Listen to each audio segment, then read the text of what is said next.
For the first time since 2007, the May 9th parade in Moscow will be held without military equipment. It's likely that other aspects of the parade will be significantly scaled back as well. This is an extremely important point, including in terms of developments at the front. Recall, the decision to hold the May 9th Victory Day parade in Moscow without military hardware is partly due to the terrorist threat posed by Kyiv, Kremlin spokesperson Dmitry Peskov announced. It is a matter of the operational situation, Peskov stated when addressing questions regarding the reasons for the absence of vehicles in the procession. He referenced previous remarks by President Vladimir Putin, noting that the Kyiv regime, facing continued territorial losses on the battlefield, has increasingly resorted to terrorist activities. Peskov emphasized that against the backdrop of this terrorist threat, all necessary measures are being taken to minimize danger. While confirming that the parade will proceed, he reminded the public that last year's event was a large-scale, wide-format celebration marking a major anniversary, which naturally demanded a more extensive display. He noted that while the upcoming date is not a milestone anniversary, the parade will still take place, albeit in a reduced format. Russian military bloggers and analysts have suggested that Moscow fears Ukrainian long-range drone strikes could target military hardware before or during the parade. Ruslan Leviev, an independent analyst, told the TV Rain outlet, "Equipment is vulnerable even during the preparation stage, as columns park and rehearse outside Moscow on open training grounds that are easy to hit with drones. Hitting soldiers in the city center among tourists would not be so straightforward." Since Moscow's full-scale invasion of Ukraine in 2022, Victory Day parades have been toned down, with reduced military displays and fewer foreign guests. Last year's 80th anniversary celebration was a notable exception, with at least 27 foreign heads of state in attendance and a full procession of tanks, rocket launchers, and drones rolling across Red Square. Over Putin's more than 2.5 decades in power, Victory Day has become the centerpiece of his vision of Russian identity. But since the start of Russia's war on Ukraine, the Kremlin's propaganda machine has given it new meaning, with Putin using the celebrations to justify the conflict. Ukrainian long-range drones continue to strike Russian territory on an almost daily basis. The attacks have largely focused on industrial and military sites, including oil infrastructure and logistics hubs, sometimes triggering mass fires and civilian evacuations. Political analyst Igor Tishkevich says that Russia's war against Ukraine, despite lasting longer than the Great Patriotic War, was still largely a background process for Russian citizens. They didn't particularly feel it until 2025. And even in 2025 and early 2026, the main issue was financial. The issue of losses wasn't as pressing, given the rent for money, for the average Russian, the deceased went away.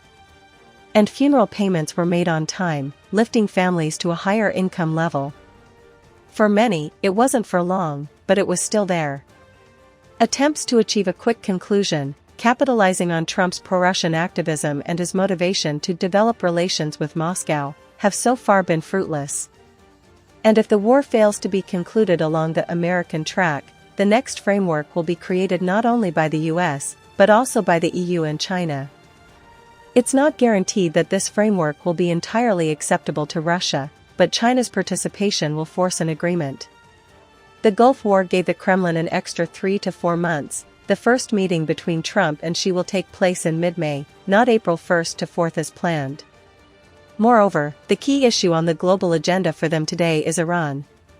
But by the end of autumn, in time for Xi's visit to the US, a vision for ending the Russian-Ukrainian war could emerge.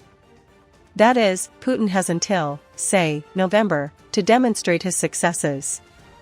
However, not all is well for him at the front.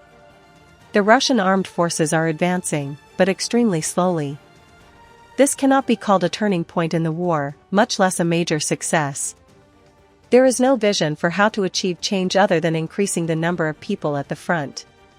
But the recruitment pool has diminished. Mobilization is needed. On September 20, 2026, a single voting day will include elections to the State Duma and 10 heads of federal subjects, including the head of the Chechen Republic.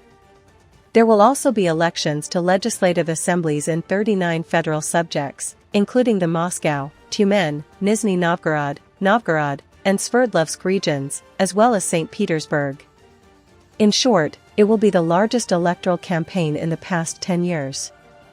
The election situation is already complicated by the fact that Russian citizens will experience war en masse for the first time since 2022. Firstly, drones are now reaching far. It's visible, it's noticeable, it's terrifying. And while Belgorod could be portrayed as a local problem and a story of nationwide aid for one region could be spun, the geographic expansion of successful strikes can no longer be hidden. Ust Luga is visible to residents of the Leningrad region, Ekaterinburg and the Urals are a shock to locals. Tuapse is more than just a port and an oil refinery. It's a resort season, a seaside that won't exist in 2026. On top of this are everyday problems. And all this creates a problematic backdrop for the elections. The lack of a track record of success on the front lines will only exacerbate the situation. Let's return to the issue of mobilization. Given this is a major election year, conducting it in the summer is risky. Conducting it in the fall may be pointless. After all, new contours of a war freeze may already be taking shape in the eyes of key geopolitical centers. There simply won't be time to achieve an effect at the front. And here we come to the main point. For Putin, leaving the situation without quick solutions is tantamount to creating problems for the system of power and for himself personally. Not critical at this stage, but extremely painful. After all, on the one hand, there will be the dissatisfied, those who ignored the war. On the other, there will be the right-wing imperialists, whom Putin is counting on, but who he has never fully brought under his control. The solution to the problem may be the old joke: if you can't overcome it, lead it. In Russia's case, it's to play on fear and recast the Russian-Ukrainian war as a propaganda cliché, a people's war. That is, to whip up a little more fear, ramp up propaganda through the media, and demonstrate a willingness to sacrifice and make people's sacrifices for the sake of victory. Here, mobilization, on the contrary, could become a factor that adds points to the government. If we're afraid, we'll resort to unpopular measures to ensure a quick end.